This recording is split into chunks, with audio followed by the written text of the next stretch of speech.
Things are hosed. Wow, that is hard to believe. You're like, I thought we were on the road to utopia. I thought we were building socialism. You're telling me things are hosed. I'm hearing that for the first time, right? Things are hosed is a hard pill to swallow. And then once you've taken that pill, you need to swallow the next pill, which is still more brutal, which is things have been hosed since the 17th century. And that is true of the monetary system. That is true of various political and legal ideas. Just assume the worst case scenario about any field or any system of ideas is things have been hosed since the 17th century.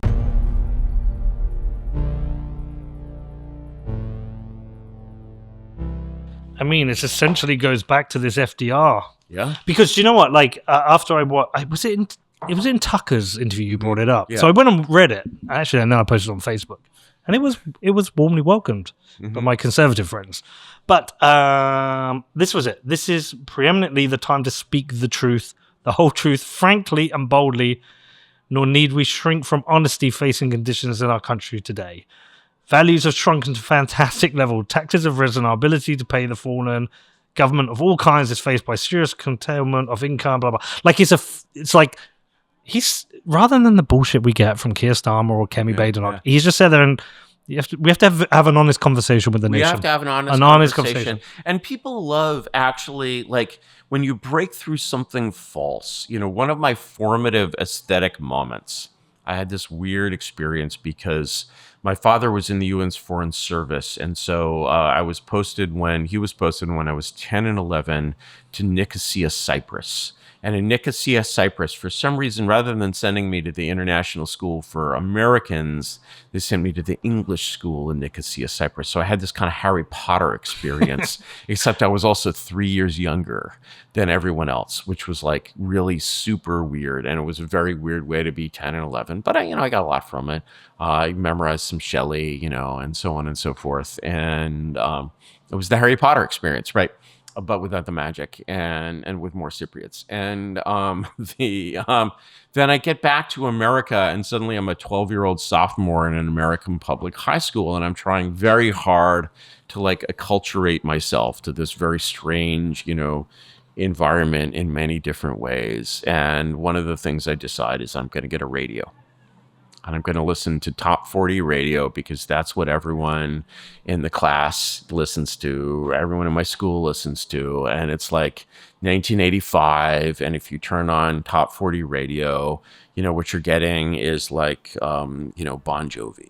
Right? Yeah. Bon Jovi. First album I ever bought was Bon Jovi, New Jersey. Was it Slippery When Wet? No, it's Bon Jovi. I was telling myself, we had the funniest thing when you brought up Encyclopedia earlier. You smiled. So there was this thing that came on Twitter. It was a list of 20 things that have you done? Have you used a rotary phone? Have you owned an encyclopedia? Have you owned a dictionary? Basically, I was 19 of the 20. You were what, 9? But he was like, Dad, what's an encyclopedia? Amazing. And I was like, son. And then let me just tell you. But he also had what is a Walkman. And so I said to him, again, son. It's a way of playing Bon Jovi. Yeah. And I remember I got my first Walkman. I walked to town, my local town, and I bought Bon Jovi, New Jersey. Open with Bad Medicine. It was after Slippery When Wet. It was after Slippery. Yeah, it was the one after. I'm a few years older than you, remember? Yeah. And Slippery When Wet, like, what was the track? I'm a cowboy, like, I'm a cowboy. on a steel horse. Hold on, was that on Slippery When Wet? Yeah, it was Slippery When Wet. Really? I think so. I'm a cowboy, on a steel horse I ride. Yeah. I'm wanted dead or alive. Right. I think that's a different album. Maybe find out. Can we check that? Check that. Let's check the facts here. Yeah. I think that might be the first factual error I've made here, but I suspect not. Slippery When Wet. Yeah, let's get the track list. Wanted Dead or Alive, you're correct. No. Damn it. I aced that one. Anyway, so I'm listening to Bon Jovi and similar like top 40 things on like a top 40. The concept of top 40, right? I remember. It's 1985, right? I'm a cowboy on a steel horse I ride. And then for whatever reason, it was a contest or something, this Q107 or whatever, they play a Rolling Stones song. They play, in fact, Paint It Black. And I'm just like, oh, you see, that's what rock and roll actually is. Yeah. And from that day on, Bon Jovi was completely ruined for me, right? And the thing is, basically, that effect of saying, like, okay, now this is real. Like, you all have this kind of learned helplessness where everybody has been saying there's a red button, and you keep stabbing at the red button, and it's like the closed door button on the elevator. But, like, you know, what you need is a candidate who says, hey, you know, this time, I mean, FDR didn't do this. He just sort of did this kind of fraudulent thing. But actually, before the election, you've got to come out and say, hey, Americans, Englishmen, if you're thinking of voting, here's something I want you to know. If you vote for me, I'm actually going to be the president. I'm actually going to be the president. So if you don't want me to actually be the president and actually be in charge of this huge, crazy, insane, beautiful, and awful thing we call the U.S. government, I think you should vote for my opponent.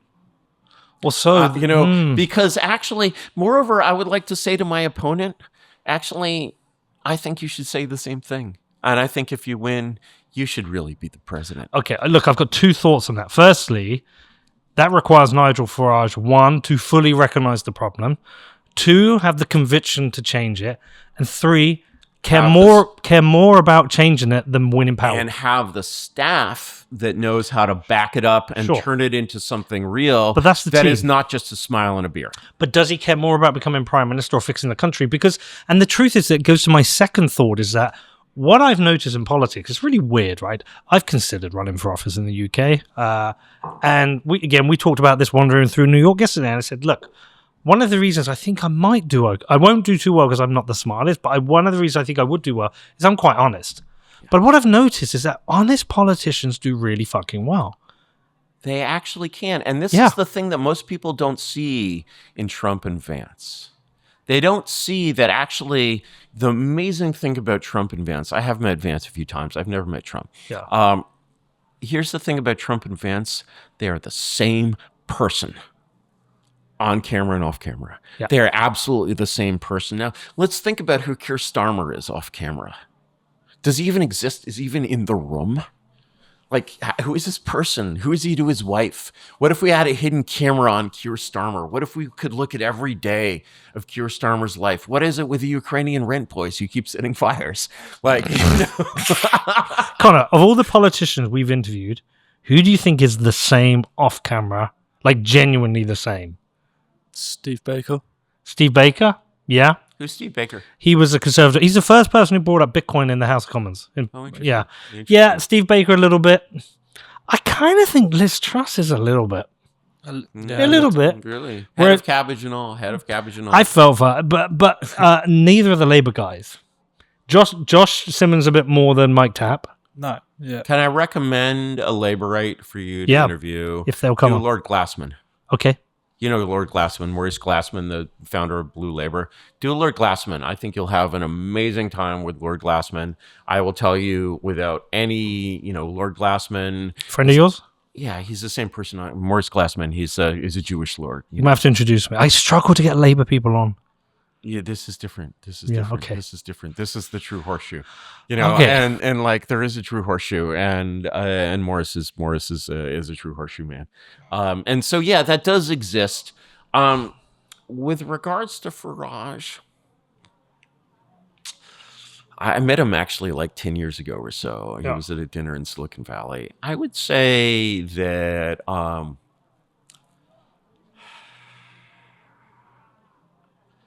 normally I'm pretty black-pilled.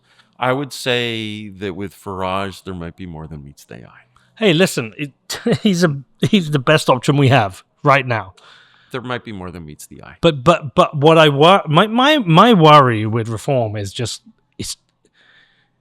they're hard decisions to make, and can you make them? And can you basically take what all of these populist, literal democratic, populist, quote democratic, meritocracy, what all these literal democratic parties have in common, and this is the huge problem of populism, is that it is not enough just to be negative.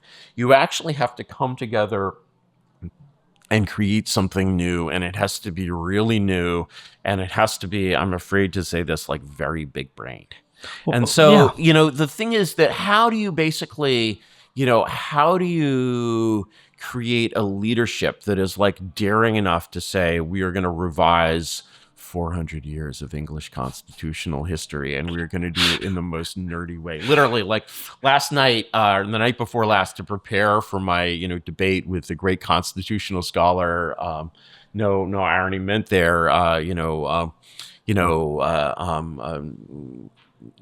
Jed Rubenfeld. I was basically reading Blackstone from like the mid 17th century, and you probably don't want me to hear me talk for 20 minutes about Blackstone's theory of the king, but I could talk for 20 minutes about Blackstone's theory of the king. Yeah. Right. That is very nerdy and very whatever. But the thing is actually, like, you know, when you look at what populists want, they actually are in line. You know, they want this, they have this issue, they have that issue, they're right about this, they're wrong about this, they're against immigration and vaccination and all these other Asians, right? You know, and like, but actually what they want was well expressed by the great English poet Alexander Pope when he said, "For forms of government, let fools contest, whatever governs best is best." And they have this deep and totally correct to the bone feeling that they're not being well governed, and in fact they are being abused by their government. In fact, their government is constantly pissing down their neck and telling them it's raining. With an old, have you heard that expression before? That's an old Texas expression. Don't piss down my neck and tell me it's raining, right? You know, and as an Englishman, the number of times you feel the warm trickle on your neck and told, you know, this is just a balmy rain. You know, well, that's why I bring up Bukele because he's tremendously popular. Yeah, he's tremendously popular. He's done it through democratic means, but kind of changed the constitution and got rid. Again, the word democratic is playing you false. I know. He's done it through populist means. He's done it through populist means. Yeah. Crushed, you know, the sort of got rid of the corrupt judges. And, he crushed the meritocracy. In El Salvador. The meritocracy in El Salvador was all sort of backed up by, they're all, you know, sort of American stooges, basically. They're Harvard stooges, rather. They're U.S. Embassy stooges. And he told the U.S. Embassy to go blow smoke up its butt, which is something but you don't say to the U.S. Embassy normally. You don't really get away with saying that. And like he was just go ahead and blow smoke up your butt. And we saw how they come after him, but he's kind of been like a CEO for the country. Oh yeah. You know, the beach. I will tell you an El Salvador story. So I've been in El Salvador twice, and it is true, when I was in El Salvador, I guess the first time I did get to intestinal infections in 3 days. That is probably because I swam in the ocean, which was brown and near a river mouth. Yeah. On the other hand, so, you know, you go to El Salvador, you still don't want to drink the water. On the other hand, I did something insane in El Salvador. I tested the Bukele's like theory empirically in a crazy way, because totally accidentally, because I'd gone to a conference and I brought my laptop and I realized that I needed to get a ride share home. And to do that, I had to walk through the main square of old San Salvador carrying a MacBook Pro under my arm. Did you keep it? I never felt unsafe at all. Okay. When I was in a similar situation in Sao Paulo, they were like, do not even take out your cell phone. Like, you know, in New York, I'm like, there were places in New York I would do that, places I would not. London, places I would do that, places I would not. I felt completely safe in El Salvador. The humble bee, a keystone species crucial to the survival of Earth's inhabitants. Here's how things would look if bees vanished. And here's how they'd look if humans vanished.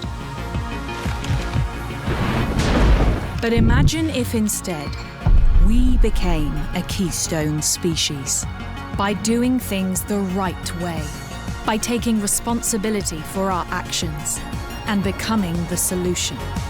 Iron mines, the world's most responsible currency, the right way. Because the future depends on it.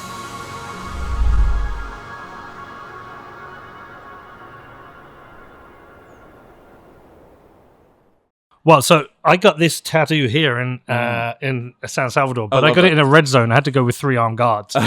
Yeah. When did you get that? So that was about, I want to say about 4 years ago. Yeah. So I was there interviewing Bekele. I went to interview 4 him. years ago? Yeah. Because that's how early he got into Bitcoin, Yeah. and he had not accomplished his miracle yet. No, so I went and interviewed him, Yeah. but we made a film there as well. And one the most interesting conversation is quite ironic now, with our studio in London, but I interviewed a person on the street and they said, I used to not be able to use my phone in public. Yeah. Because it would just be snatched off me. He said, Yeah. I can walk down the street and use my phone now. Whereas in London now, you say people don't use your phone in public. We've gone full circle. Oh, yeah. And so I just think of him as, I can see why leftists cannot stand him. They talk about the human rights abuses. And look, certainly there are some innocent people in jail. But he has changed the fundamental direction of that country by making tough, strong decisions, knowing that they're not perfect decisions by the kind of leftist and way. that search for perfection is one of the most dangerous things. Like you can't have, there's this great, British, anonymous British tweeter named Druck McCunley. Do you know Druck McCunley of the UK Aesthetics, Yes. right? And he came up with this great, picture, which is basically, may have some relationship to my big red button thing. He's like, there's a fix everything switch. Pull up on Twitter, go and search for the fix everything switch.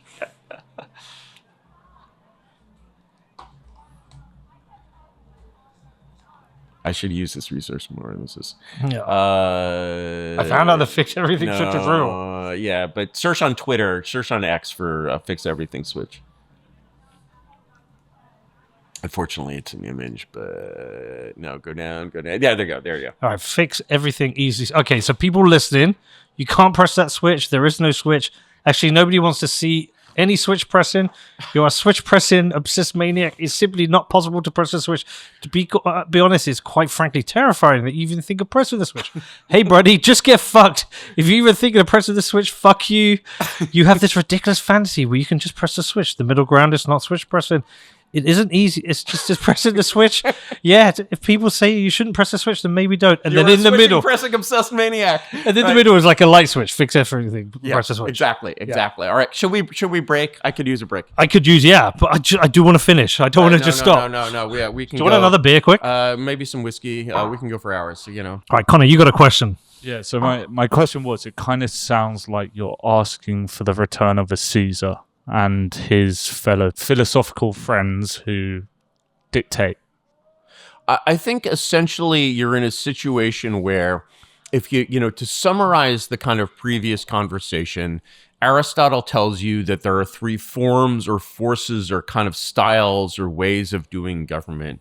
You can do it the monarchical way, the aristocratic way, or the literal democratic way.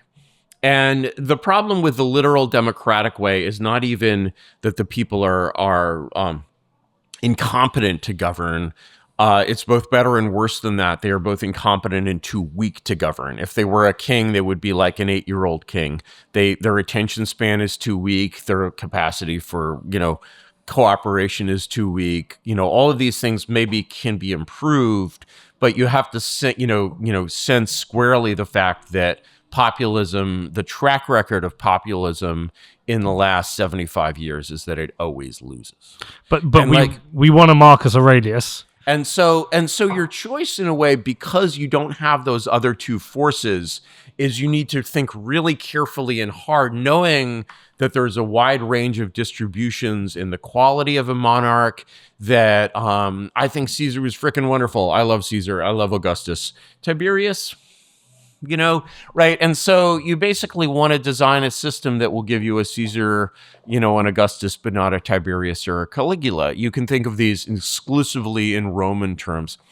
I have a, historical conspiracy theory for which there's absolutely no evidence, and it's probably not true, but I love it nonetheless. So Edward Gibbon described the period from Hadrian and Marcus Aurelius, or Trajan, I think, and Marcus Aurelius, I'm forgetting the order, as the best government that humanity had ever experienced. When you look into the lives of, you notice that these emperors adopt each other. Okay, that's a very unusual historical pattern, is this adoptive succession where Marcus Aurelius is like nominally the son of Verus, who adopts him as a young and beautiful man. I'm not saying, but like, what if actually the 5 good emperors are really the 5 gay emperors? And what if we get Commodus because Marcus Aurelius breaks the pattern and goes back to hereditary succession? You've seen Gladiator. I've seen Gladiator. Not a good thing, right? And so the thing is, actually, for me, I think the logical way to think about this problem, knowing that, for the moment, although, society can be, monarchs can actually change society, for the moment, we don't have a suitable aristocracy that we can trust to govern. We don't have a suitable aristos, and we don't have a suitable demos. Therefore, as engineers, we're like, all right, here are these other 2 designs that I really, really, really wanted to work, but they're just not going to work. So, gosh, I guess we have to go with a form of government that humanity has used for like 99.9% of its history. And like, this is why I thought it was clever that the Yale political union debate, which I lost, by the way, I lost 23-16. I saw the resolution didn't pass. We'll be back. Yeah.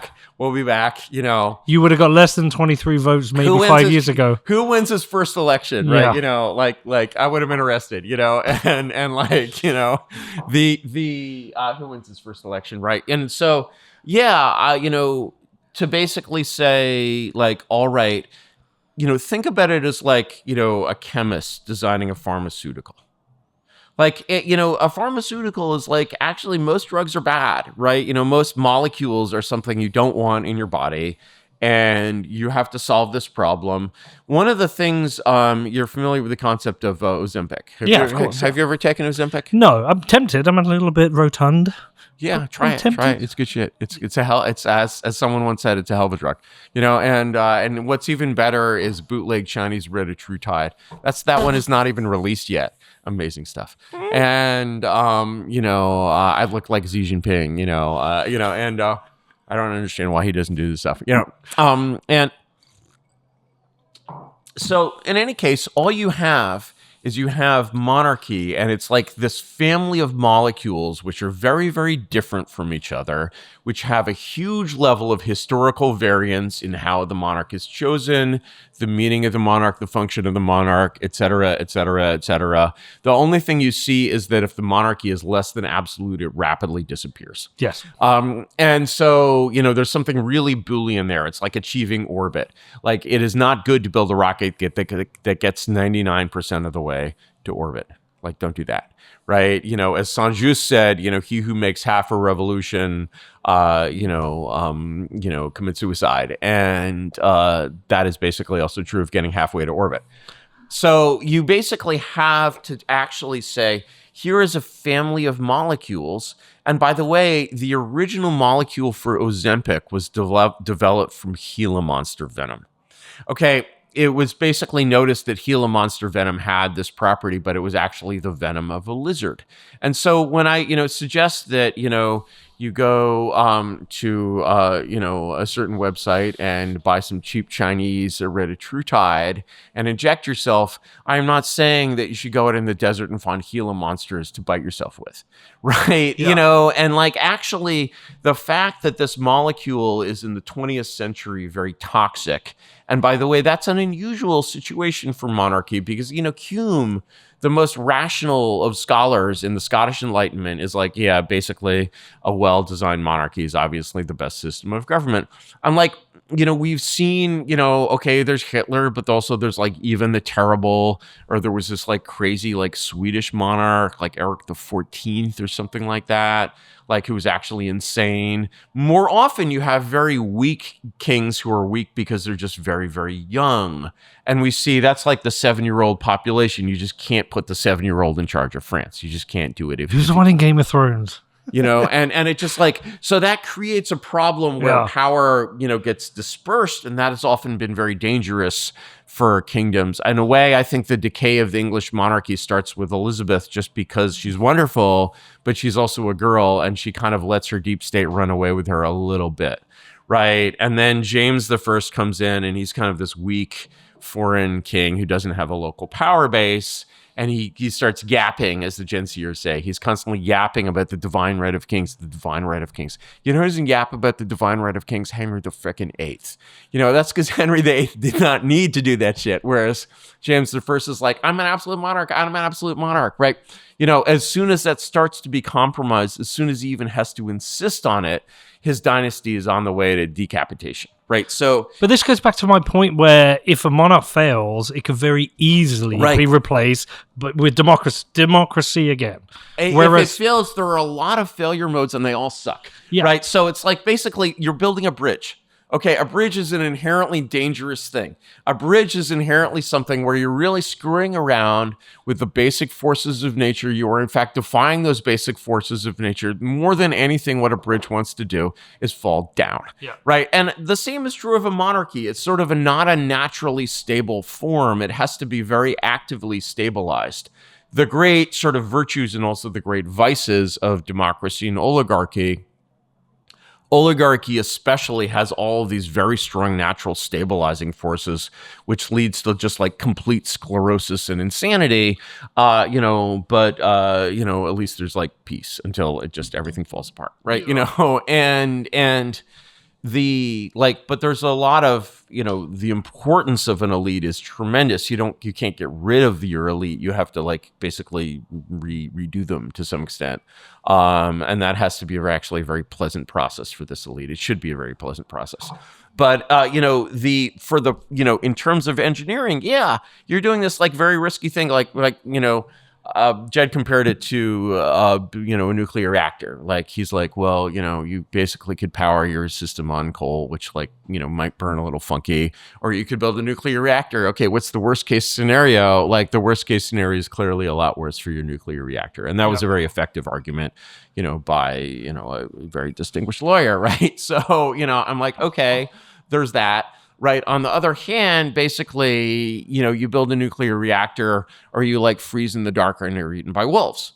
And you're actually, if you get another recurrence of basically the left regime, now that the idea that there are two lefts, the nice left and the mean left, the Mutt left and the Jeff left, has been totally exposed and blown up, and they're obviously the same thing. You're just it's a total mask off moment in a way, the response to this Charlie Kirk thing. Yeah. Total mask off moment. And they're basically we're actually just one thing.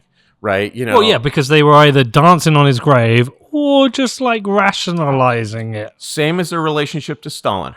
Literally the same thing historically. Actually, they gave up Stalin and they went nuts for Castro. They go nuts for Yasser Arafat. Right? There's this attraction that's the attraction of libs to Stalin, or for that matter to Luigi, is has this really suspicious resemblance to the way that lovelorn women send prison letters to murderers. Right, it's just wow, again and again, you're just choosing the ugliest possible thing. But if you could, rather than poll them, if you could dive into their brains and see what they actually thought, how many of these libs wish Donald Trump hadn't turned his head at that moment? Oh, sure. Because they understand, in a way, they understand something that we don't, because they understand the basically fundamental and ultimate, meaning of politics. And they are just about, fundamentally, if you have parties A and B and they're contending for power, and party A cares only about power and party B cares about anything other than power, party A is going to win and party B is going to lose. That is just the way it works. Those are the rules. I don't make the rules. So how do we stop Commodus then? Which by the way, I watched Gladiator again for the first time since I was a kid. See, go on. Let me tell you this point. So I watched Gladiator 2, which was terrible. Gladiator 1 was also terrible. It was terrible. It was terrible, but seeing it as a, 15-year-old, and then seeing it again as an adult after I've read Meditations, discovered Bitcoin, and spent a lot of time thinking about the fall of Rome, it goes from... You watch as a 15-year-old, and you're just seeing gladiators fighting in the pit. This Caesar. There's glory, the Germans. But But it's a little bit more educational when you watch it as an adult. Oh yeah. You're like, oh yeah. shit. Oh shit. So the thing is, normally when people ask this question, when I go to like Yale Law School and I ask this question, like basically, there's a lot of good things that you can say about Yale Law students, but they're basically not nerds. There's like 3 nerds in the audience. I can pick them out. I'm like, you're a nerd, you're a nerd, you're a nerd, right? But for the most part, they're not nerds. And so, but they're also very sharp. And so when they pin down this question, I have to basically like work very hard to not seem like a nerd. But with you, Peter, I'm not ashamed and I'm not afraid. Be the nerd. We are nerds together. Let us be nerds. Let us join hands as nerds.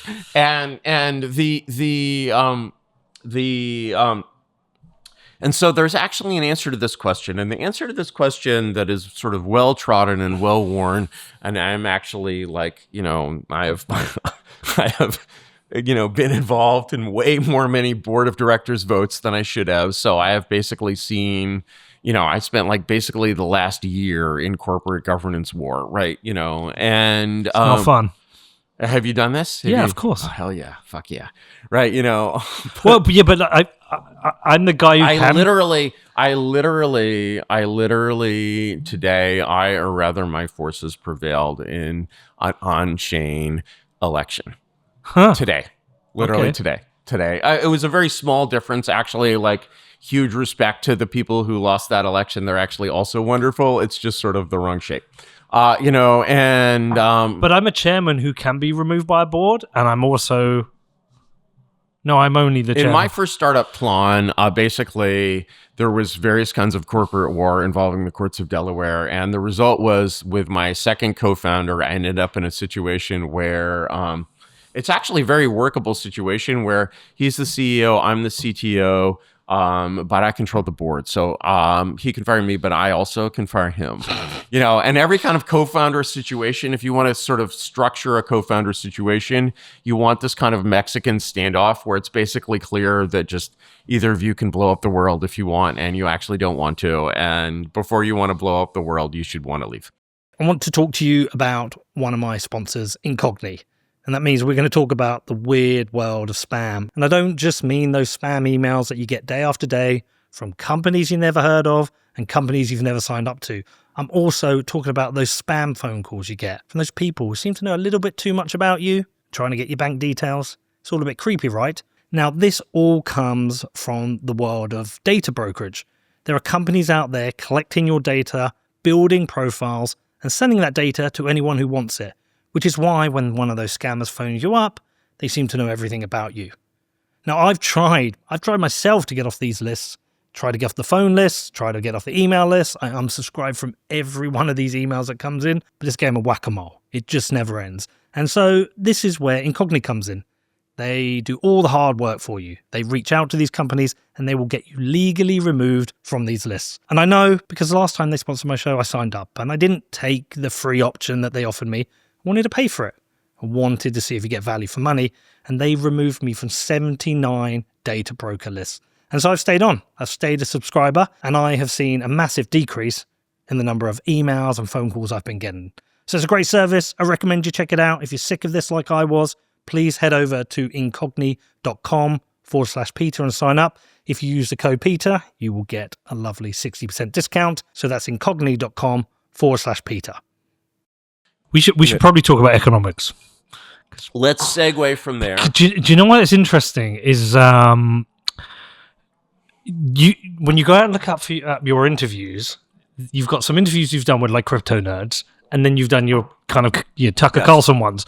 And during your like Tucker and other ones, you very, very rarely bring up Bitcoin. Very rarely cross the streams. You do, but when I do my interviews, very rare, unless I'm interviewing an actual Bitcoin nerd, it very rarely comes up. I bring it up occasionally.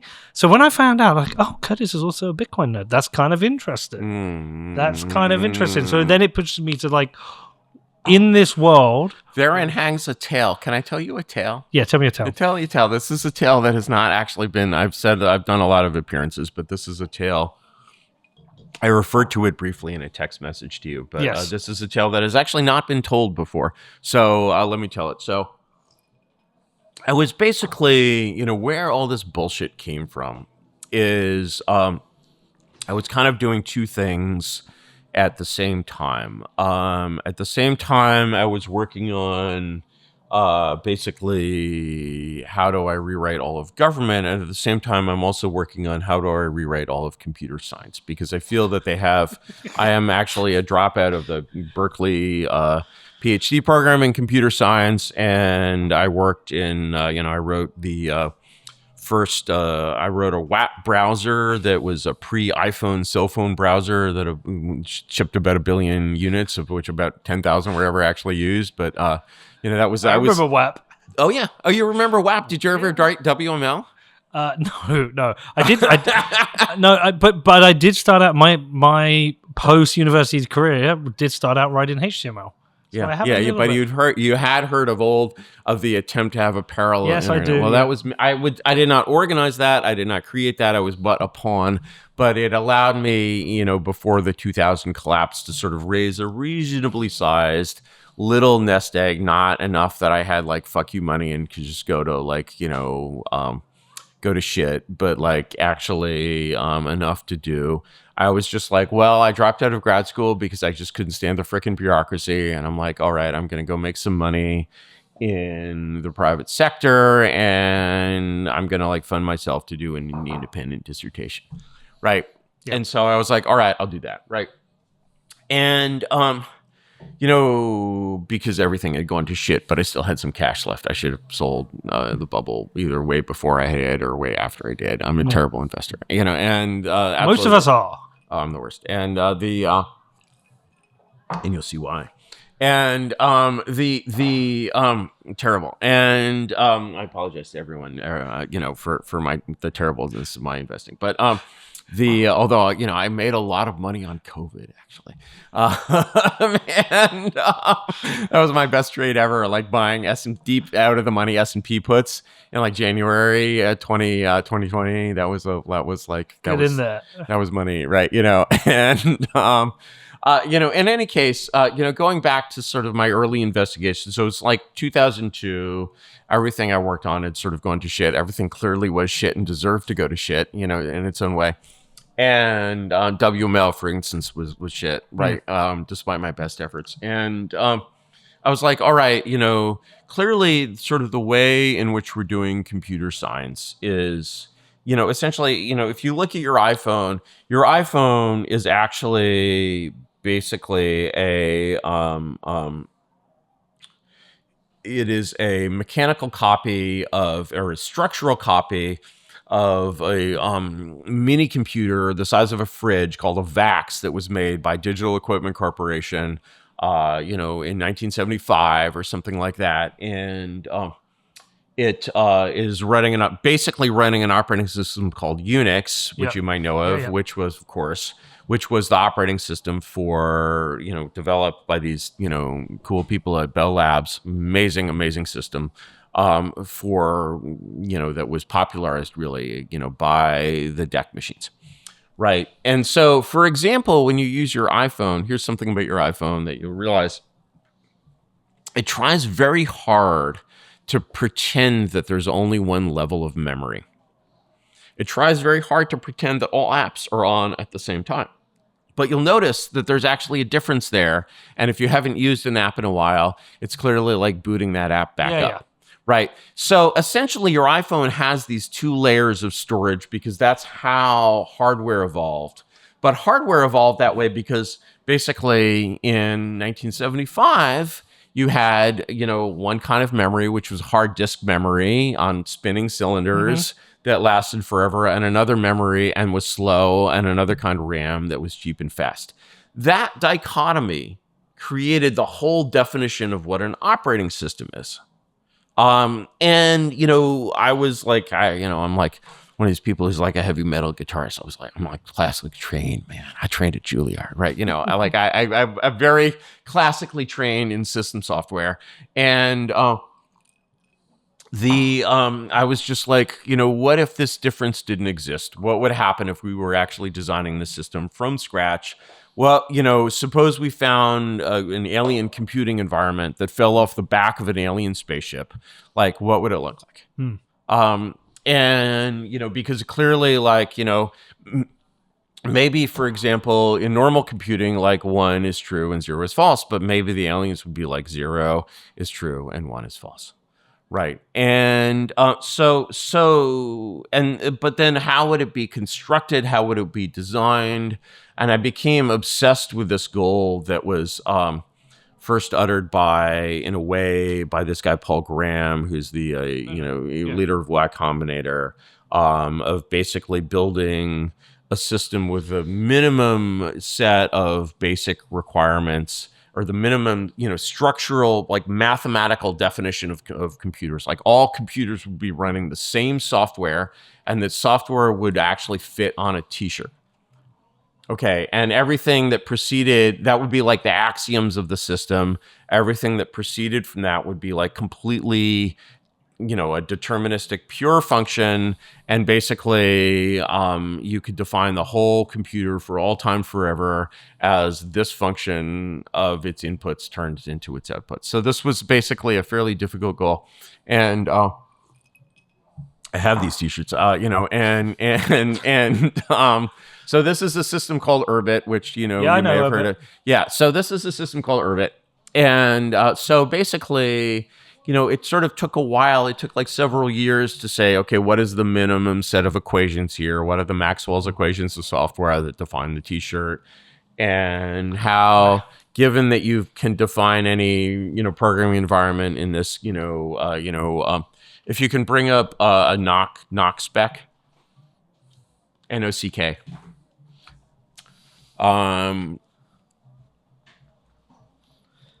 Maxwell equations. Is that the astrophysicist Maxwell? Yeah. So knock. Yeah. You should be, specification should be there. Yeah. Wait. If you go back, just Urbit specification. Yeah, that's the definition of. So I was like, all right. Well, that's a little bit long. So I was like, all right, can we describe this system in literally 200 words? Like, I put it in a word count system. It's 200 words. This is all of software. I'm like, all right, let's reinvent this thing. And so I was like, all right, what's the minimum set of things you can do? And then on top of that, how do you define an actual programming language in these terms? That was another 2 or 3 years. That's also an area that I had some expertise in.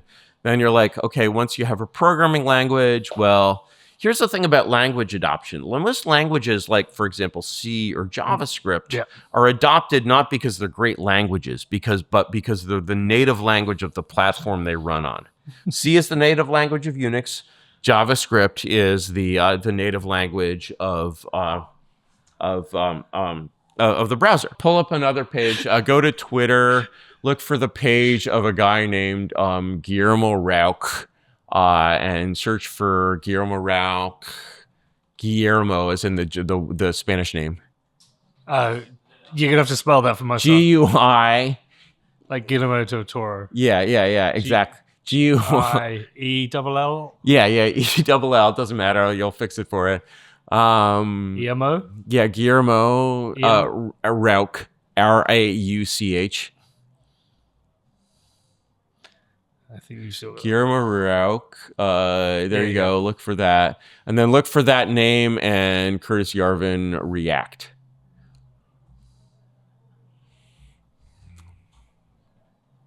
Yeah, there you go. There you go. Click on that thread. No, just the thread, not the picture. Like,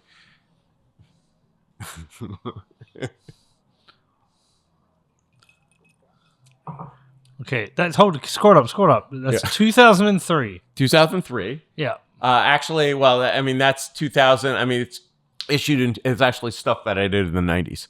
And basically, there's this document online that's basically like, here's this like fundamental, and Guillermo Rauch is the guy who basically, he runs Vercel. I think he actually invented React, something like that.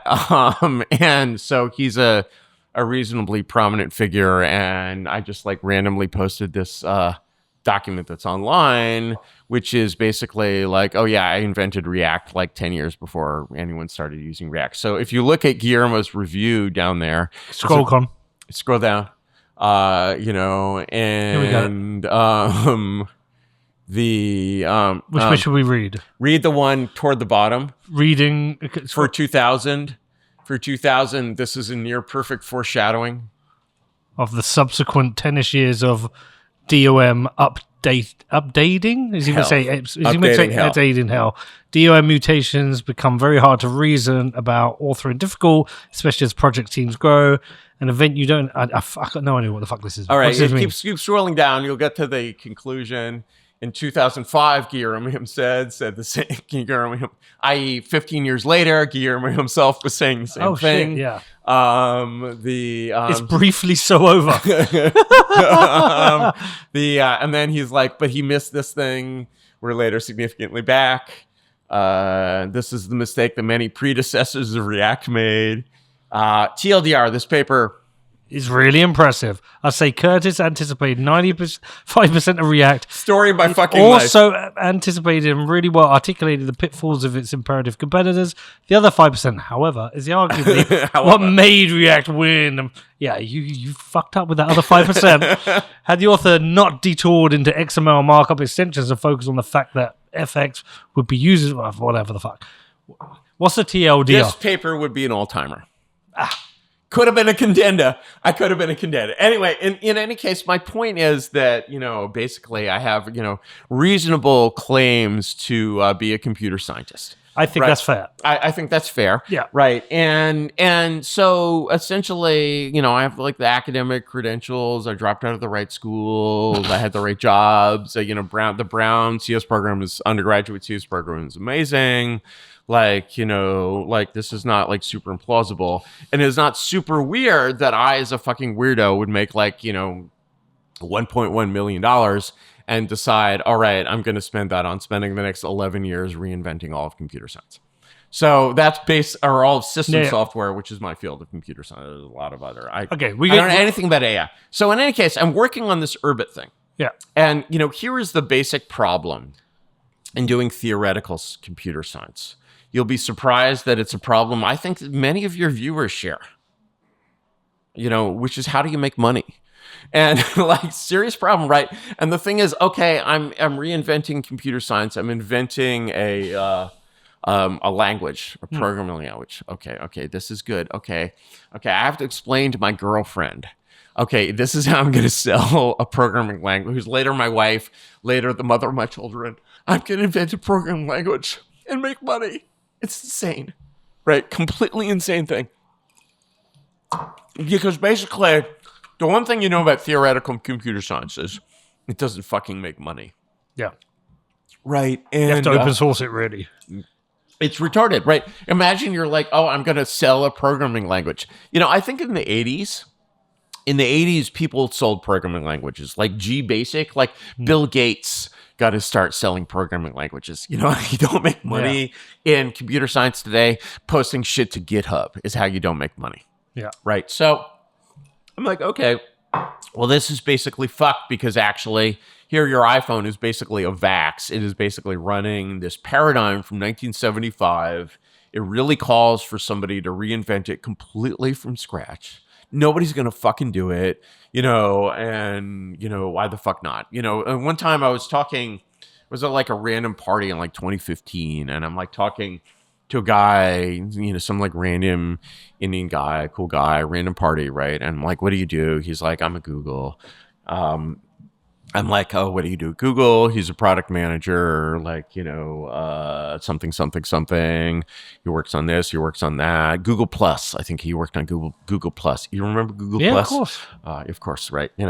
You've been there, right? You've fought in these wars, right? And Google Plus, Google Waves, all that shit. Buzz. Yeah. Wave was actually cool technology, and Wave was cool, right? And Wave is really the potential of something that hasn't really been realized, and but Buzz is retarded, right?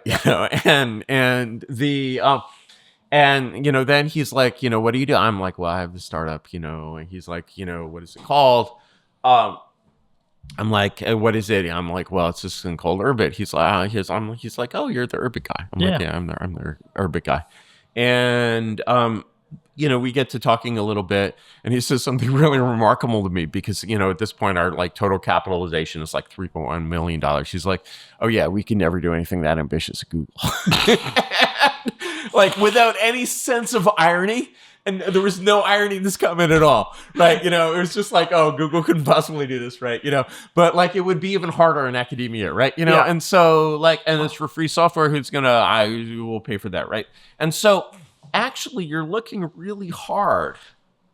You're looking really hard for an economic model. Hello. Hi. And sorry, my wife just came in, and Hey. and you're looking really hard for an economic model, and you're like, how do you sell a programming language? You can't. You can't Because it's you retarded. Because you want like widespread usage. You got to open source it. Yeah, no, it's actually it's the most ridiculous possible idea, right? And so actually, but here's the thing: is that actually the way you sell a programming language is you don't, because actually the way the programming language is adopted is because it is the native language of an operating system. And so actually, really, you need to create an entire operating system, okay, which is even harder. How do you sell that? Yeah. Okay, that's even more ridiculous, right? It's even more ridiculous. And then you're like, wait a second. Do you know how IP addresses are allocated? No. You know what an IP address Yeah, is? of course, yeah. How many bits are in an IP address? Ah, come on, man. I didn't do computer 32. science. 32. Okay. 32. That means there's 4 billion IP addresses. And they are allocated in this, like, they're by an organization called ARIN. Yeah, I know that. You know that. And they're allocated in blocks. And the principle, if you look into the question of, like, you know, can you ask AI how are IP addresses allocated? Can we get some AI on this? Yeah, we've already seen Chat Google. GPT this. Chat GPT this. How are IP addresses allocated?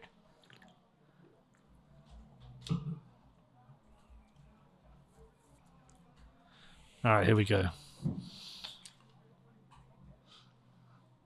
Good question. Here's a breakdown. IP addresses are allocated in a hierarchical system managed globally by a few. Now key scroll organizations. down. All right, scroll down. Now ask another question. I have 2 questions. One is, what is the purpose of this design? Because it seems to me that the purpose of this design is to allocate IP addresses according to who needs them.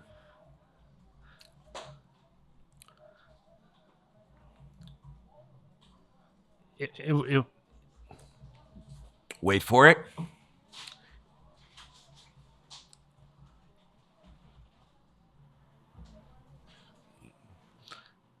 Excellent question. You're thinking in exactly the right way.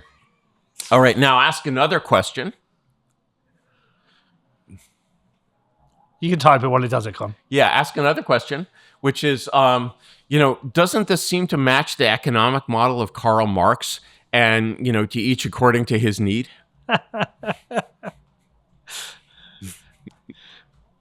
So IP allocation is communist. You said it. I didn't. Everything ends up communist. That's a very sharp observation, says ChatGPT.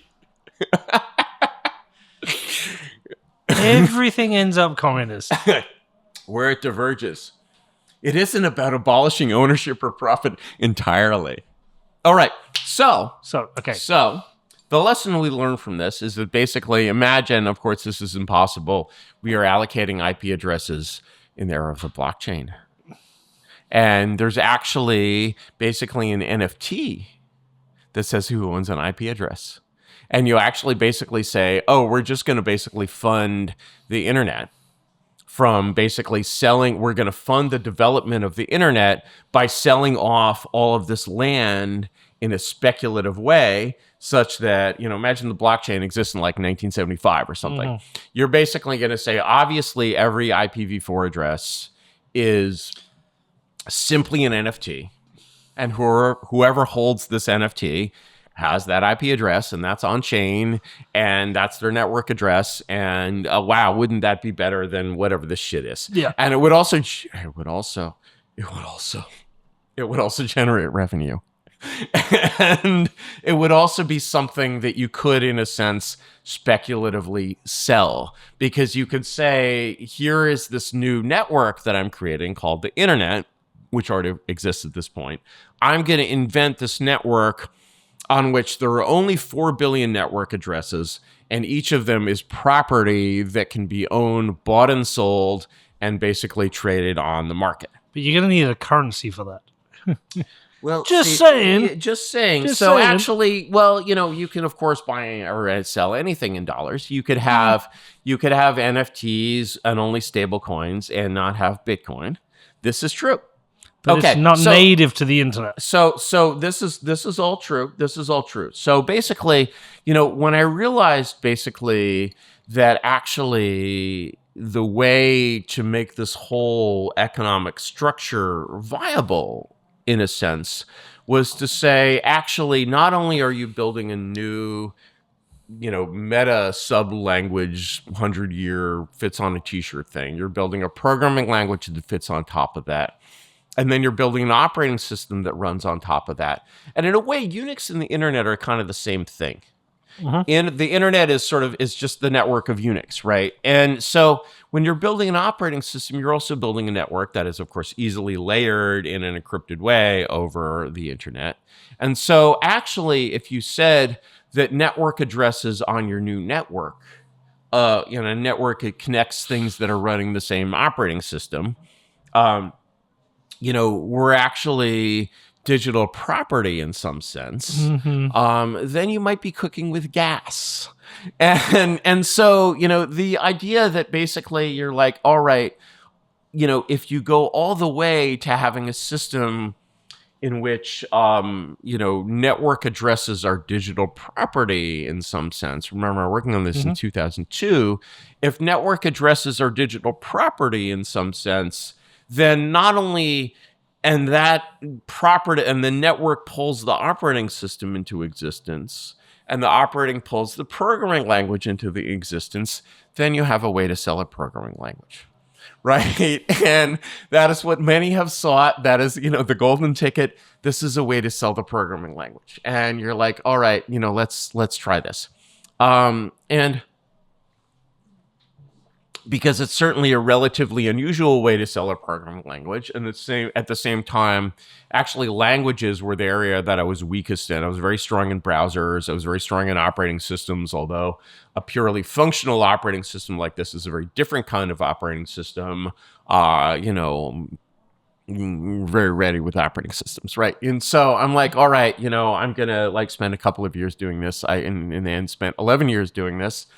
And my mother and my wife were like, you got to stop and raise money. And it was 2013. And so I was like, all right. And that's when I raised money and it sort of became a thing. But I also had to find a complete, Urbit demo. If you pull up Urbit 2013 demo.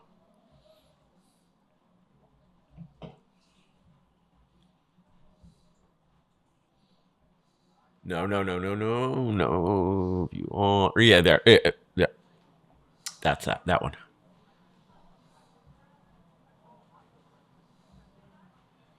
Just no voiceover. Yeah, nobody can see it. We're just seeing code executed. Voiceover, it's a we're seeing code executed. Oh, here we go. It totally pirated this Brandino track. It's from Apollo. It's a Welcome full to screen Urbit. that. Full screen that. Get rid of the garbage.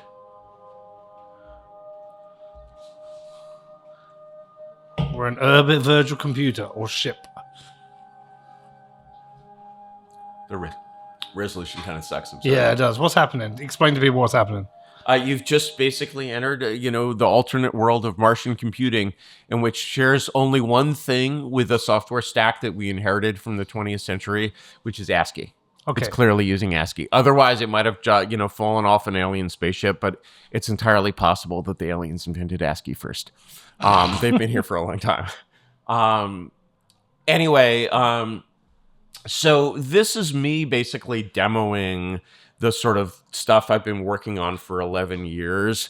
It was very popular until people also learned that I also had this strange, political science project. And so, and then people are like, what the hell? I was, canceled from, some functional programming conferences. It became this strange, controversial thing. The history of Urbit is interesting, but let's pause the history of Urbit a little bit and rewind, sometime to my other interest, which is Austrian economics. Yes, there we go. Okay. Let's talk about Austrian economics for a second. Here we go. So, I was basically, as someone who had made a little bit of money in 2000 and experienced that bizarre bubble. They say in Silicon Valley there's two kinds of people who remember 2000, people who don't. At this point we all have, gray hair and stuff. I noticed that, neither of us is Nora Whitting, although we've chosen different directions in hairstyling. Yeah. A couple of years ago I had the same hair. Do you think I should change to yours? Do you know what happens is I grow it and then it gets it and then I cut it and then I go back. I cycle. Do you think I should go? What would happen if I went to your hairstyle? Your hairstyle, it's not going to suit you. Yeah. Do you think this suits me? Yeah, totally. To be honest, I prefer with the leather jacket as well. The leather jacket is good, but it's punk still rock. too warm. It's early October. How do you like the narrow? Have you seen me in the narrow jacket? No. See, I have some tweed here. Yeah, but see, I've seen the professor look and I've seen the punk rock look. And I think the what stuff you talk about, the punk rock look is better. But for certain audiences, they're going to need the professor look. For certain, I'm not wearing my tweed because it was too warm. But I could don the tweed. Should I don the tweed? No, I prefer. Yeah. I would like the leather jacket. I like the punk rock look. I don't have the leather jacket here, but I can don. But you know what I'm talking about. I have the tweed right here. We could go full tweed. But let's talk about Austrian economics and keep the costume the same because clips need to match. So essentially, remember our conversation earlier where, I sort of lost confidence in a way that the marketplace of ideas worked. Yes. And losing confidence that the marketplace of ideas worked, in a way, meant losing confidence that it worked in all areas, and one of those areas being economics. And, I sort of seem to look at kind of modern macroeconomics. Actually, my father in the State Department was in the economics cone. He was an economics officer and retired in the senior foreign service from that. And that gave me a basic interest. And then when I took a couple of college courses in the summer at Cornell when I was 14, and one of them was macroeconomics. And I'm just like, what even is this, right? And, what it is to be, first of all, to define what macroeconomics is as we understand it today. Government economics. It is 20th century economics. Yeah. Okay. And that limit temporally, no one before 1920 had heard of GDP. Yeah. Okay. That right there should make you ask some questions because, first, basically, when we look at what Thomas Carlyle called the condition of England question, do we really look at America and see that it's economic activity has the quality of technology and goods has certainly increased since 1925. But anyone in 1925 who could just see drone video of America's city streets would be like, this nation has become a ruin, but with cool cars, right? And absolutely.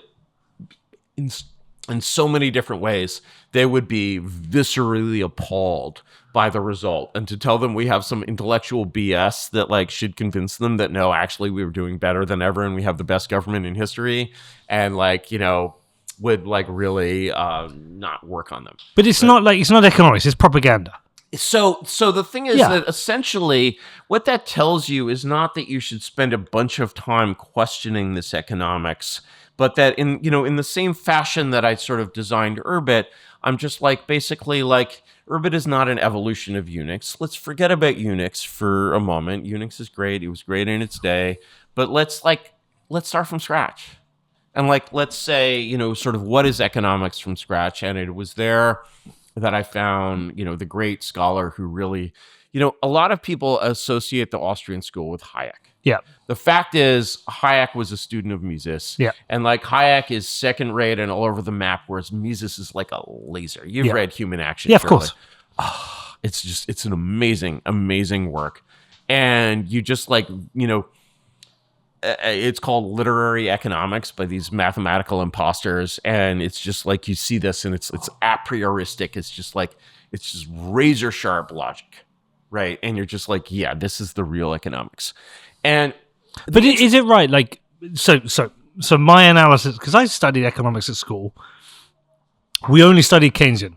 I didn't discover Austrian economics until I discovered Bitcoin, And then I realized there's basically two forms of economics. There's free market economics, and then there's government economics. Well, that is one way of saying it, but actually I would say that if you think of what you call government economics as economics that's been infected in the same way that virology was infected, if you remember that metaphor, it's basically economics that's evolved to be sort of as powerful as possible. Economics that justify government. So when I say free market economics, I'm not, I don't have any sort of religious belief in the free market per se.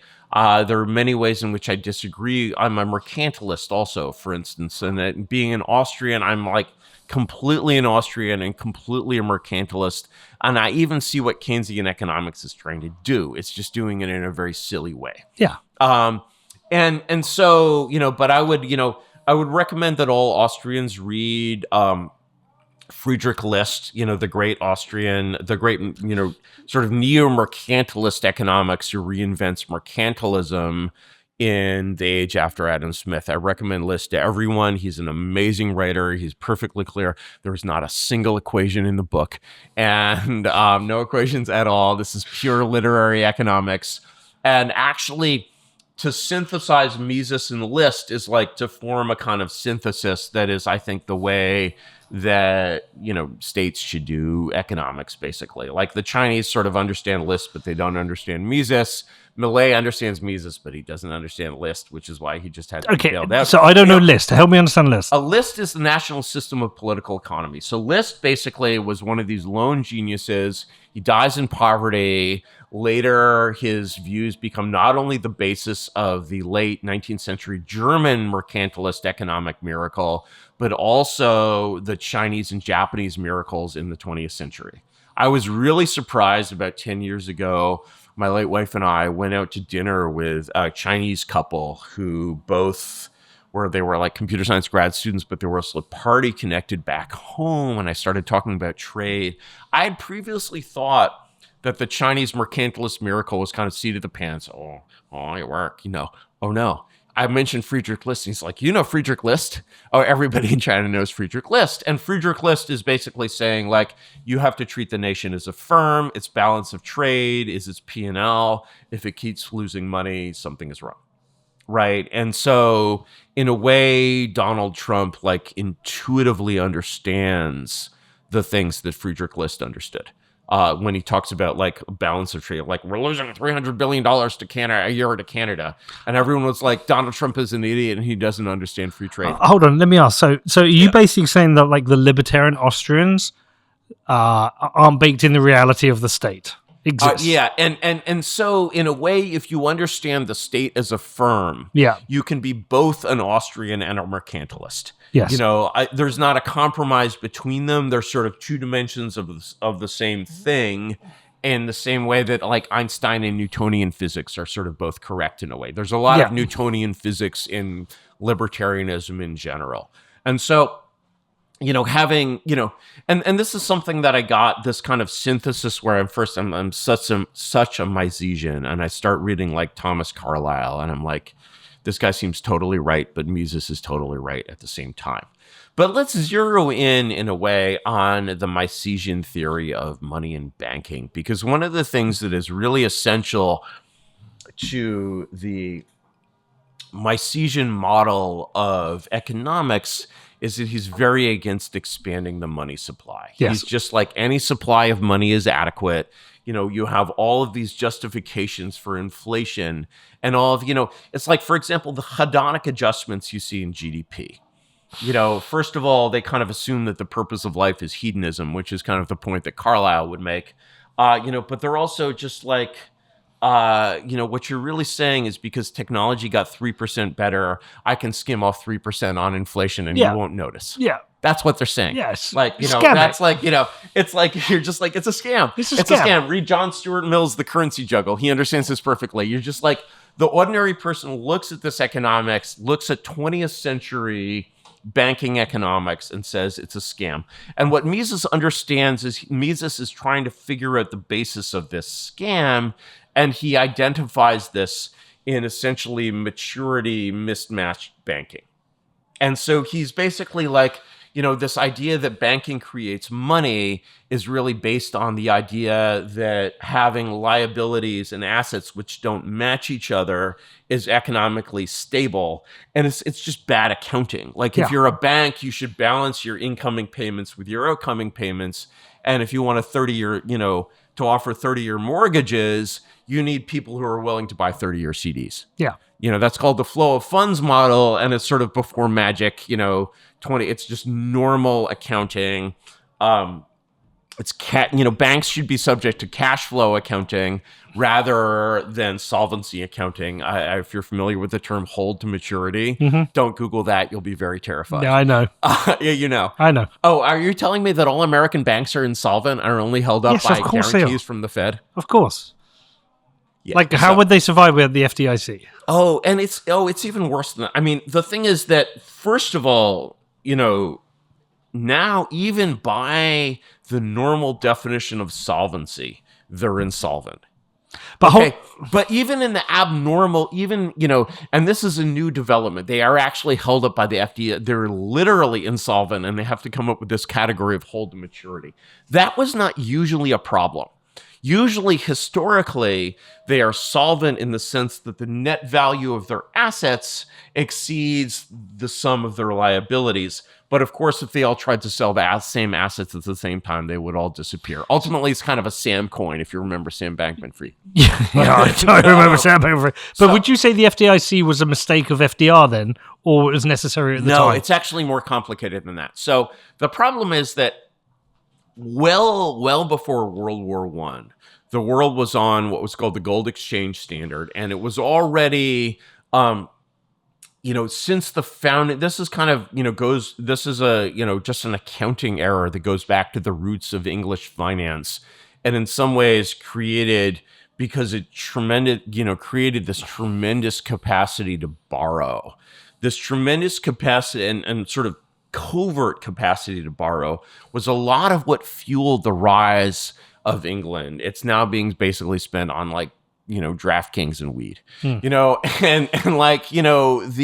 but the capacity to borrow is still there. This is an enormous covert borrowing machine, is soft currency. Once you allow, in the old Bank of Amsterdam system, basically gold balances had to be balanced by gold. Yeah. Right. And, it was gold reserve standard, this, Austrian modern monetary stuff, right? It was a gold reserve standard. And moreover, if you're accounting for that generally, you might say, all right, we have balances of 100% current gold, but we also have a number that says, this is sometimes called the real bills doctrine. We also have a number that says, okay, here's your balance of gold received in 3 months.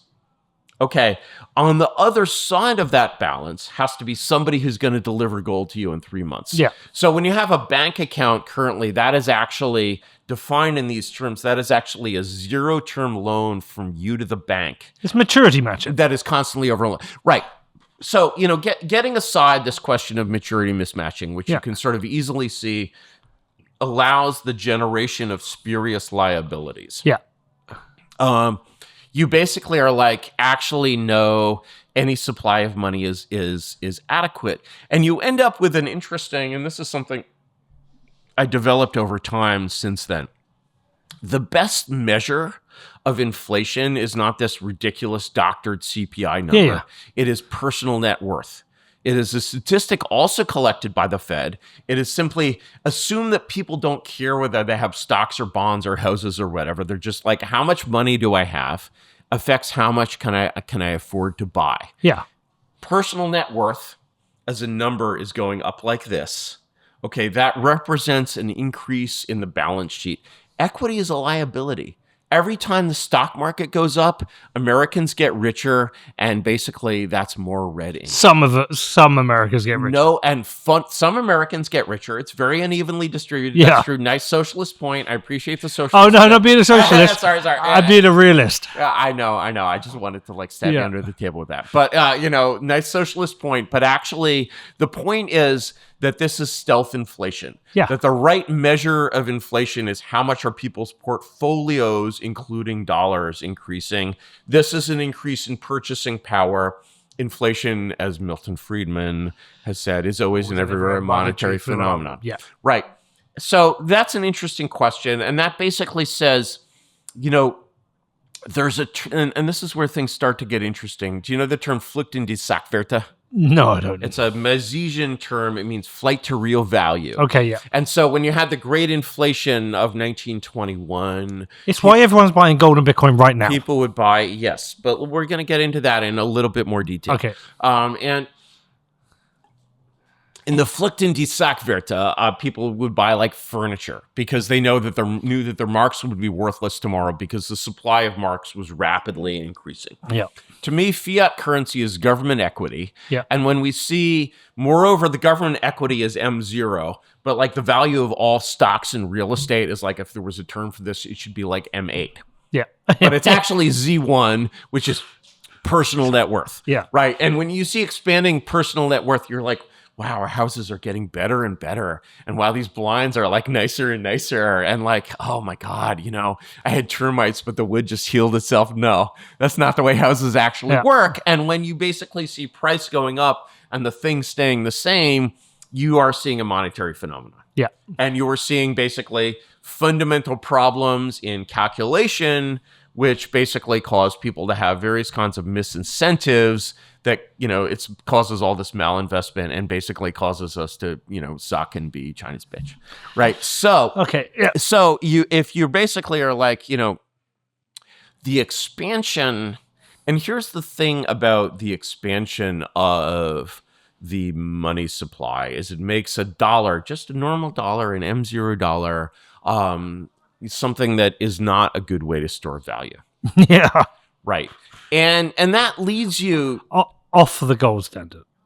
Well, so the thing is basically, again, going back to the gold standard, the English were always on a gold exchange standard. And so they were like, basically like, yeah, we can hold about, a third of our assets in gold or a fourth. They would kind of wing it. And they would have these crisis. And eventually World War I just calls all their bluff and forces them off the gold standard entirely. Then they try to go back on the gold standard at the wrong exchange rate. This causes, another financial crisis. The whole thing has been a mess ever since. But, if you want to look at the true 19th century perspective on the gold standard, can you bring up an essay by John Stuart Mill? Bring it up in an old edition too, please, like you brought up the last thing, called The Currency Juggle by John Stuart Mill. So on this podcast, you are definitely hearing me talk about Bitcoin a lot. Well, why? We live in a really strange time with governments driving inflation with their reckless spending and endless money printing. There is a way out of this. There is a way to protect your money, and that is by stacking Bitcoin. I've made loads of shows about Bitcoin. You can go and research this. You can go and read the books. But the truth is, it is the hardest money ever created. If you are interested in protecting your financial future, it's time for you to get on the Bitcoin train. I've been stacking Bitcoin personally and through my businesses since 2017. It's protected me, it's secured my family's future, and it also strengthens all of my businesses. So if you want to start stacking Bitcoin, where do you do it? Well, for me, it's with Gemini. They're a fully licensed, full reserve exchange and custodian, so they give you a secure way for you to buy and own your Bitcoin. There's no risks and no funny business. So if you're serious about stacking Bitcoin the right way, head over to Gemini.com, which is GEMINI.com.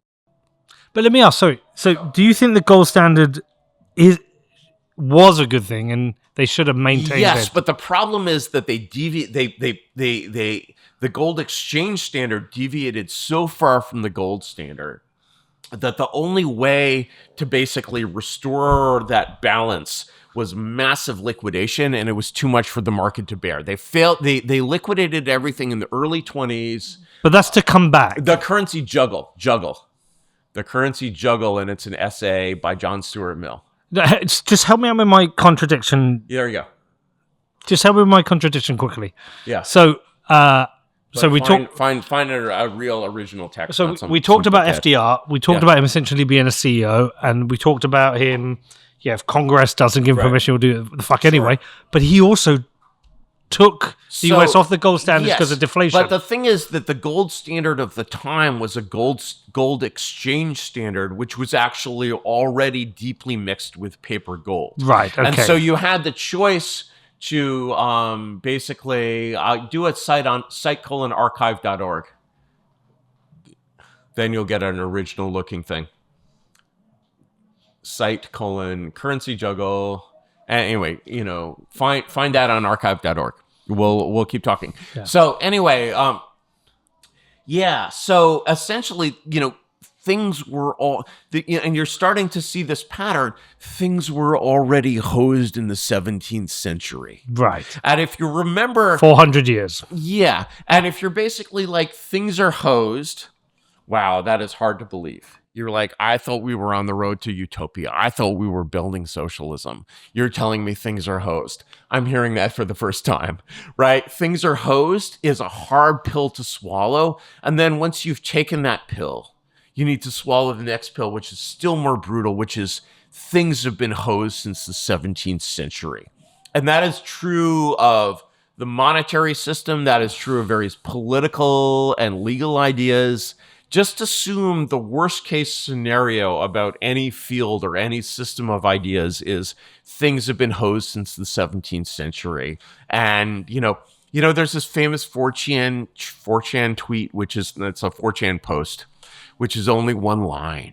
It is like one of the greatest lines ever uttered on 4chan. And it just says, if only you knew how bad things really are. So if only you knew how bad things really are, I'm like, yeah, stuff has been hosed since the 17th century. I feel like that's the conversation I'm having with all my normal friends now. Yeah. And oh, great. They have it on Marxist Internet Archive as well. Let's pull it up. I didn't know Marxist. there was a Marxist. Oh, wonderful site. Very useful site. And he's basically like, this is just the currency juggle is, pornua.x. Let's avoid that. Anyway, it's like, you can find without going to archive.org and seeing 1830s page images, which the only way to read old books is read them with old page images. You're there. You need the time machine. Read the whole book. Do not read excerpts. Like, you have to be, remember that Sidney Fisher thing where I was just, I went into the past and I was just like, this is a different reality. I have to give these people their justice, and he creates this amazing book. Which totally changed my mind about American history, basically, 110 years after it was written, and a lot of great history in the early 20th century, actually. And, so in any case, you're basically like, all right, things have been hosed since the early 20th century. Number one. Number two, basically, Mises's rule is that any supply of money is adequate. Furthermore, if you look at the origins of basically the idea of Austrian ideas of money, you're looking not at Mises, but at Karl Menger. Yeah. If you could pull up Karl Menger on the origin of money. And he's like, basically, like most people, Karl Menger with a C. He'll find it, Con. It's fine. It'll work. Mises Institute has exactly. Really excellent work. And he's basically skip the forward. Do not read modern forwards. Get that out of here. And he's just like, but that every economic unit in a nation should be ready to exchange his goods for little metal discs, apparently useless as such, or for documents representing the latter, is a procedure so opposed to the ordinary course of things that we cannot well wonder if a distinguished thinker like Savigny, who was actually German, I believe, found it downright mysterious. He's basically like, okay, people look at gold and think it's like worth something because it's gold. It's actually almost worthless. And all the other monetary metals that are noble metals like gold are worthless. Why does gold alone enjoy this premium? And the question he's asking there, in not quite such terms, is like, why Bitcoin and not Bitcoin Cash? Because it's the least worthless. No, yeah, well, we'll get to that, actually. I think there's a more interesting answer to that. Okay. The answer to why Bitcoin and not Bitcoin Cash is the same. And answer is very complicated in the classical world because the classical world has this weird bimetallic standard of gold and silver.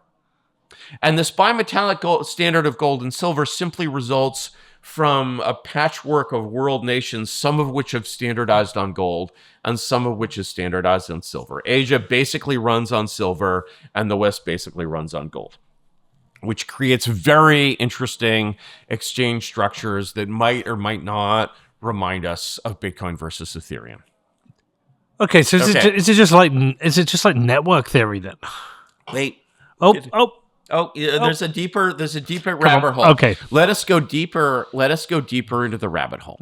Okay. We are going deeper in the rabbit hole. And so I'm basically sort of investigating the question. And if you read, so Menger through Mises develops something he calls the regression theorem. And the regression theorem is kind of interesting because, of course, it's not a theorem. It's not mathematical. It's like a logical theorem. And when, one observes the regression theorem, one looks at the regression theorem and says, actually, ironically, Mises's brother, Richard von Mises, was a, very successful statistician. So it's not like mathematical talent did not run in that family. Furthermore, Mises himself was a serious practical dude who ran the economy of all. He was the Alan Greenspan of Austria for a couple of years. So not an ivory tower, theorist. He was a badass Jew, but very short king, right? Interestingly enough, his stepdaughter was also the great journalist Gita Sereni, who wrote a great biography of Albert Speer. But getting back to Mises comes up with this regression theorem, and you look at the regression theorem through modern eyes, and you're like, well, this is kind of game theory. You're kind of doing game theory, but game theory hasn't been invented yet, but you're kind of doing game theory. And so, in a way, essentially the game theory, because, the Misesian theory of currency choice is a spontaneous order. And the question Menger is asking earlier is like, why is these worthless disks of metal overvalued? These are significantly complicated by the fact that gold, unlike Bitcoin, has inherent net worth. Bitcoin has no inherent net worth. Gold has inherent net worth, right? But of course, the valuation of gold and the stocks of gold and the way that gold is traded bear no resemblance at all. And have nothing to do with its inherent worth. Yeah. Right? It just sort of happens to coincide. And silver has even more industrial uses. You probably have gold-tipped, audio cables, right? Unfortunately, that takes a very small amount of gold to gold investors. But gold is actually doing pretty well these days, I think. And it's one of these inflation assets. You're looking at the Flucht an die Sachwerte, the flight to real value. Right. That's why the stock market keeps going up. It's not actually a sign of good health. It's a sign that actually things are host. And sorry to admit that. Right. But it's really true.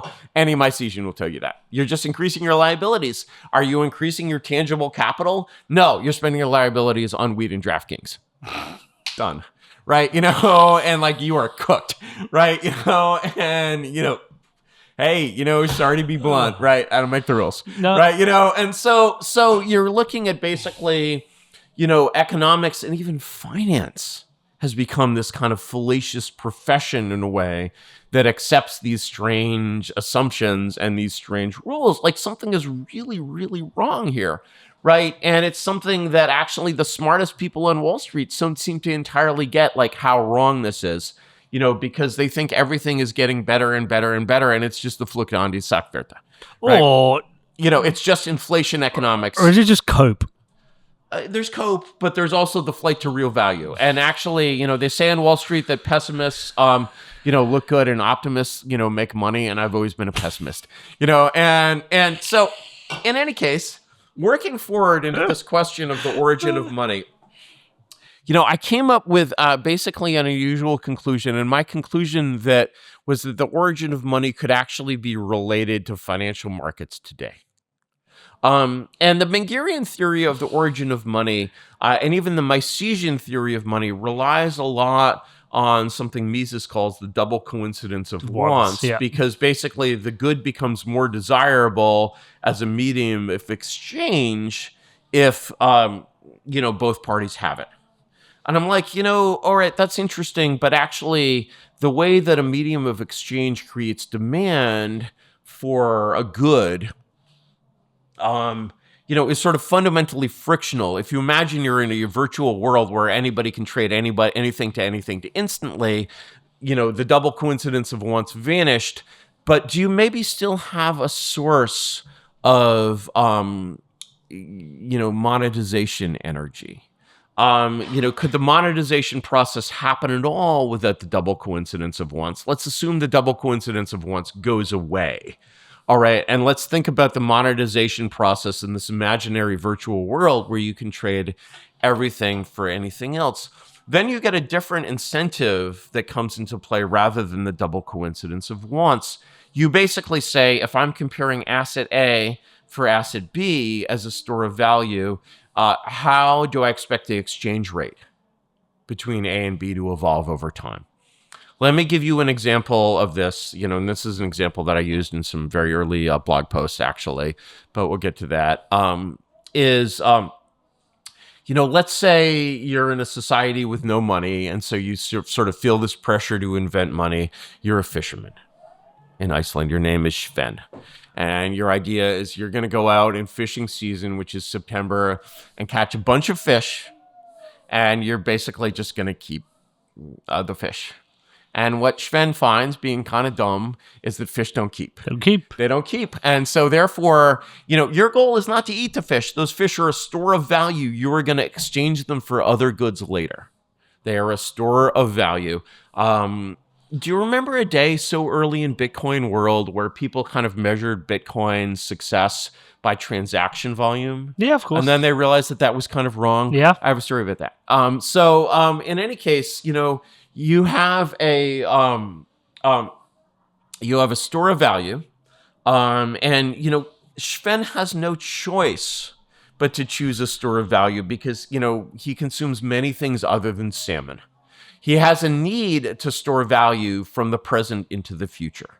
His question, therefore, at a very abstract Misesian economic level, is what should I use to store value?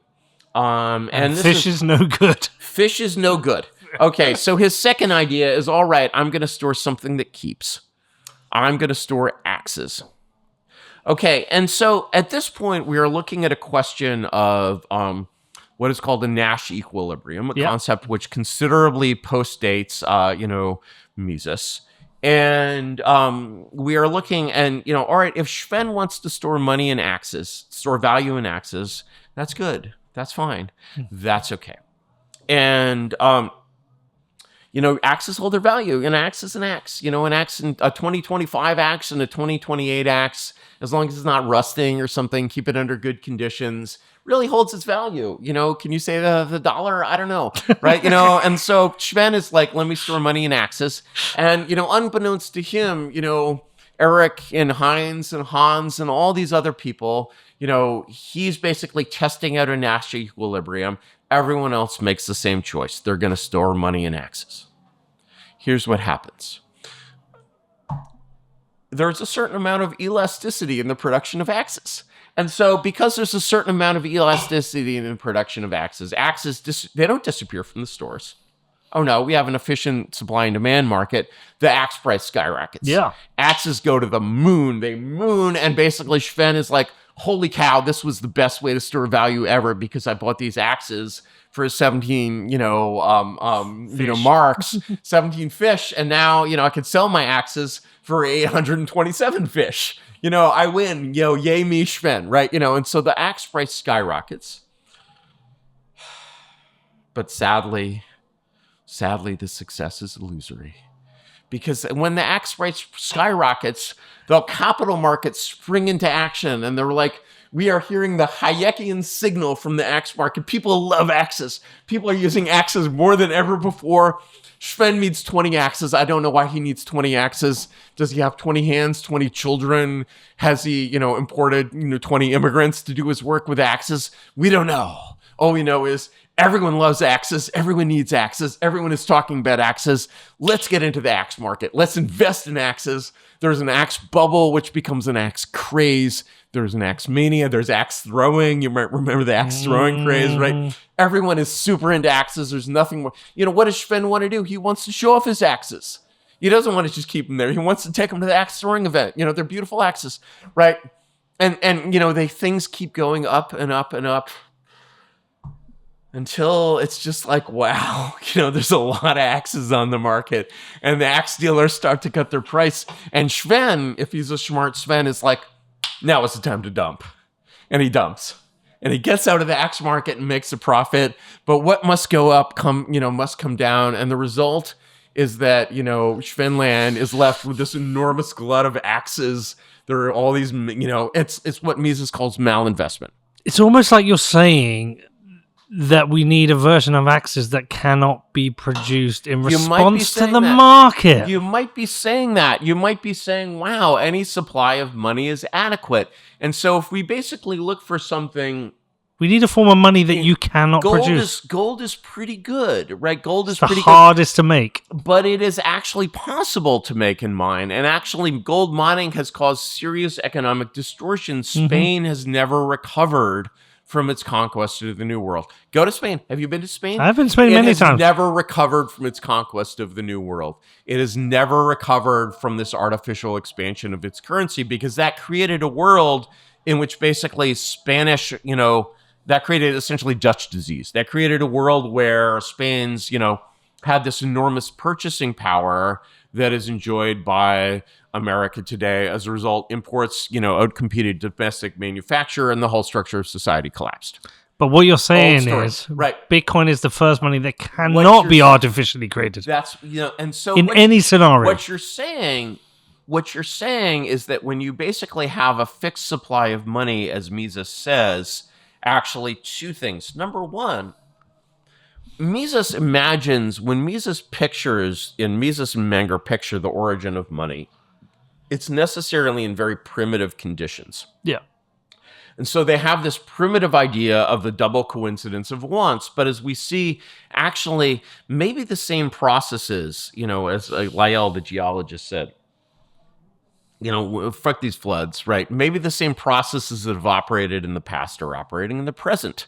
And actually, the incentive to choose A over B as an asset of storage in storing value, don't think of this in terms of the thinking of a primitive Icelandic farmer. Think of it in terms of a hedge fund, right? And so actually, these processes of the origin of money are, or can be, or in a way even should be, operating today under basically present financial circumstances. And you're like, whoa, okay, that's a disturbing realization. So I started thinking about this really very seriously around 2004. Okay. Right. So, how does this question, you have this very interesting question of the origin of money. Fundamentally, the origin of money arises from basically, if you have a perfect money, there's no need for any other money. If you have Bitcoin, there's no need for Bitcoin Cash. Yeah. Sorry, Bitcoin Cash. Yeah. But that's just how it'd be, right? And this is what we call in computer science a standard. It's a path-dependent contingent outcome, right? Ethereum versus Ethereum Classic. Sorry, Ethereum Classic. Actually, Vitalik proves that might makes right. And like, that's how it be, right? And so actually the understanding of the sort of, that is the same as the question of like, why gold and not platinum? Why is platinum priced as an industrial metal? Rhodium, all these things with the qualities of gold. This is a platinum ring. Why is platinum priced as an industrial metal? Why does its stock structure look like an industrial metal? Gold is an industrial metal, but it is also a monetary metal. The interesting question is basically, Mises tells you straight out in his regression theorem, it can't start from zero. You see an inflation in the price and the stocks of whatever good is chosen by the free market as a money, but it can't start from zero. It has to start from people, it can't be a worthless asset. Yeah. And I'm basically like, maybe it can be a worthless asset. Because maybe basically if people understand the theory, they will see that the theory predicts that a worthless asset, can in fact become worth trillions of dollars as a result of essentially the restandardization of money. Collective agreement. The restandardization of money is not going to happen and cannot in any sense happen in in like, if you have a perfect money out there, there's no motor. The money is already perfect. Anything that anyone invests in, even if it's like, it's just a bubble. It's a bubble that's going to pop. Whereas basically what Misesian-Mengerian monetary theory says is there's always at least one bubble that's not going to pop. It has to actually run to completion and become the new standard, and you have to get to a world where NVIDIA is priced in Bitcoin. And that is basically full remonetization. That is something that is actually nowhere near happened yet, which, for Bitcoin maximalists should be like, yeah, there's actually at least another 10 to 20x to go.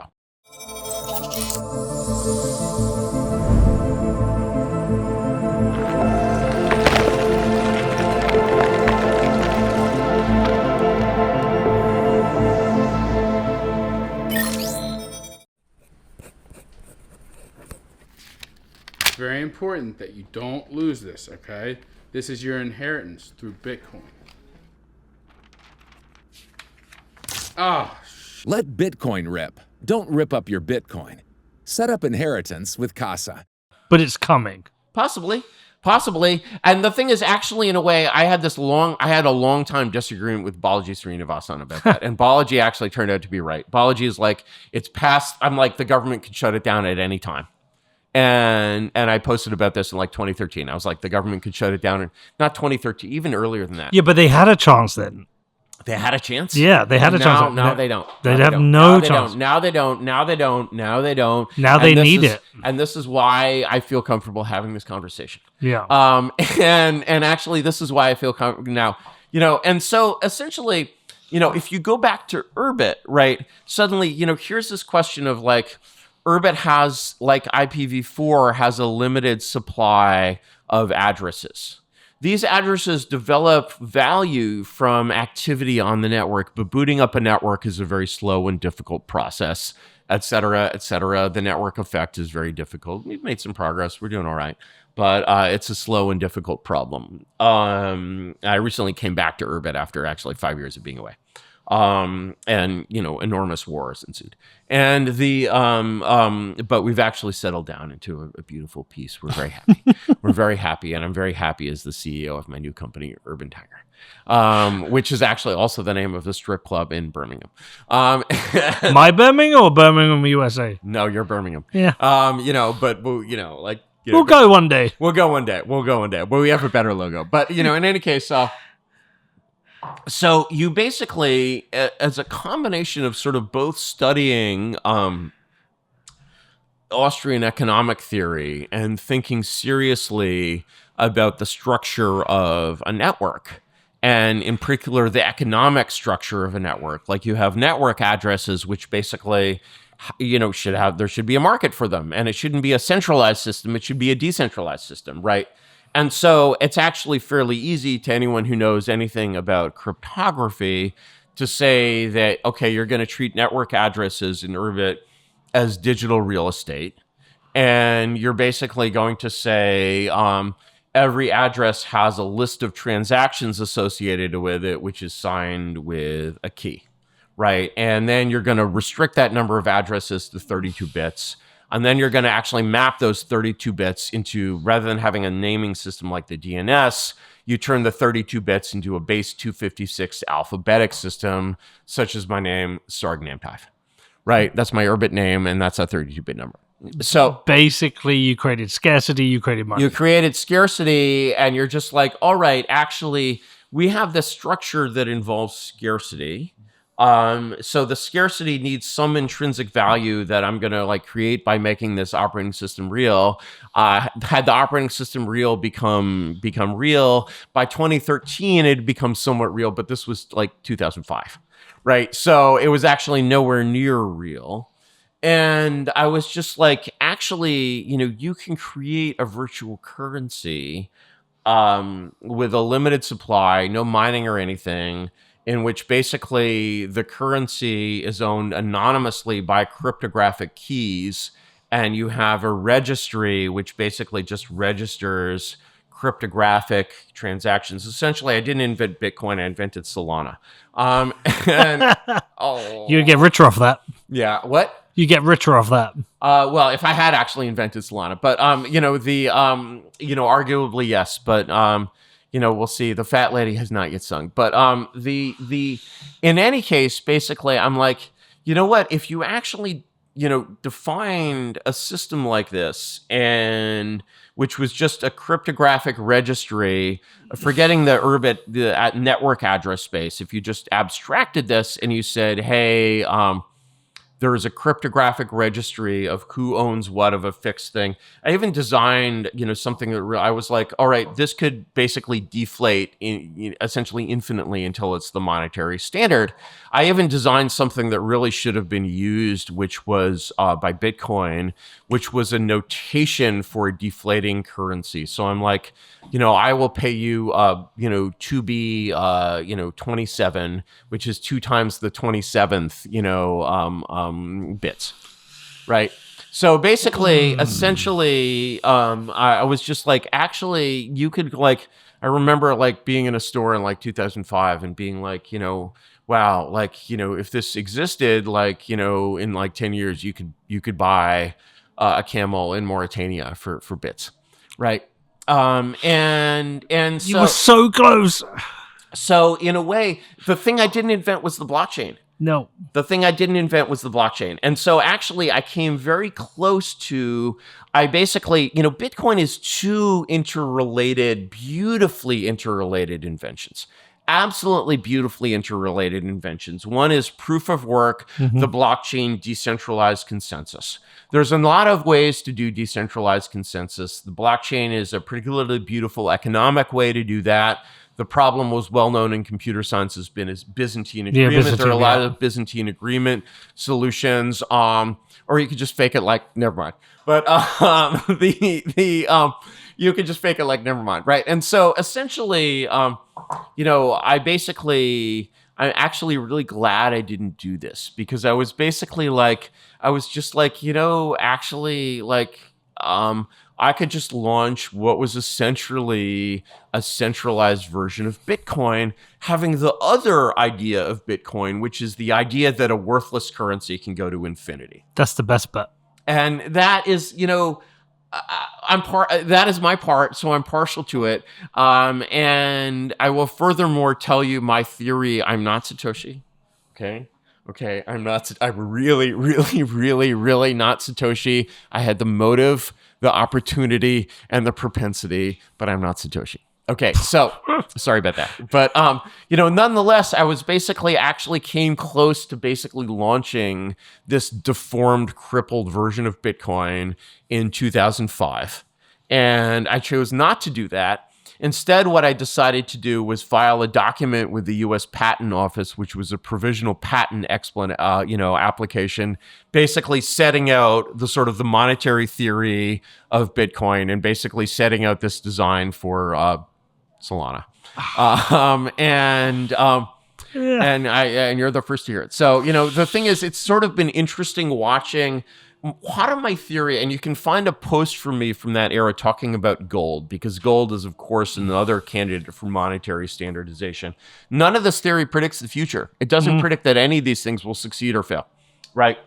So basically, this theory doesn't predict the future, but, I spoke about this, pretty clearly on my blog, in 2007 and 2008.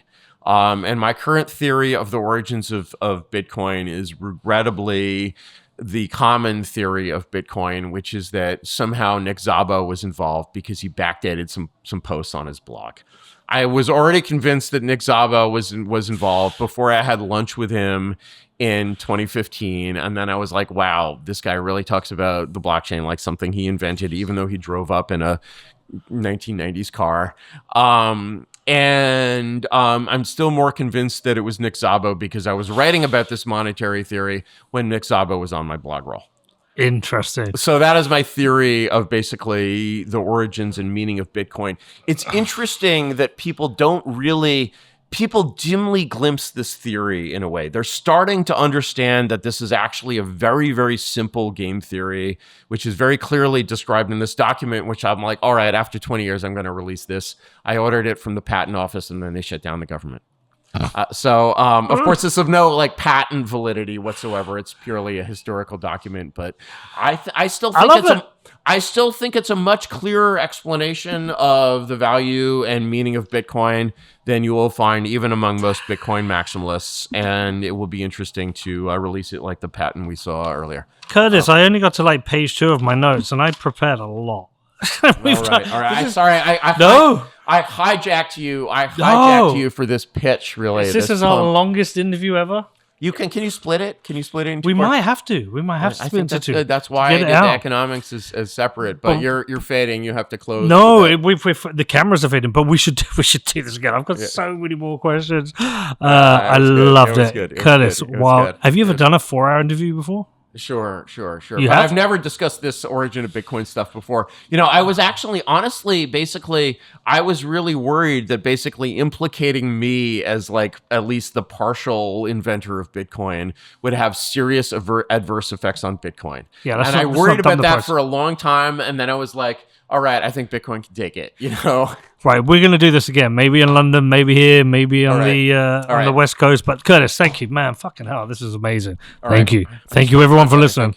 Was it premium content? It's unreal content. Amazing. Hopefully, JD will watch it, and then I can get him on. There you go. Thank you, If you're everyone. listening, JD. Thank you so much, Peter. This was super fun. Thank you, Curtis.